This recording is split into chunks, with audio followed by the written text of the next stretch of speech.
அஸ்வினி, அவனு கூட ஏன்டி நின்னுட்டு இருக்க? உங்களை விட அவனுங்களே பரவாயில்ல. போங்கடி. பொடி பண்ணி.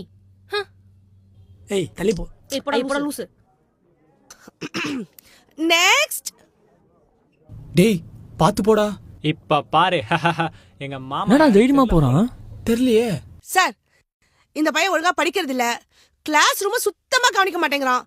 எந்த நேரம் பார்த்தாலும் பொண்ணுங்க கிட்ட பேசிக்கிட்டே இருக்கா சார். எல்லாம் உங்க ட்ரெயின். என்ன சார் சிரிக்கிறீங்க? டீச்சர், பசங்கன்னா அப்படி இப்படி தான் இருப்பாங்க. நான் ஸ்கூல் படிக்க சொல்ல ஐயோ ஒரே ஃபன்னு தான் போங்க. இவன் தான்டா பிரைட்டா ஆரம்பிக்கிறான். சார், அக்கவுண்ட்ஸ்ல 36 தான் வாங்கியிருக்கான். Just pass. டேய் 36 எடுத்துட்டியாடா? எப்படி? செமடா, very good very good. Sir, என்ன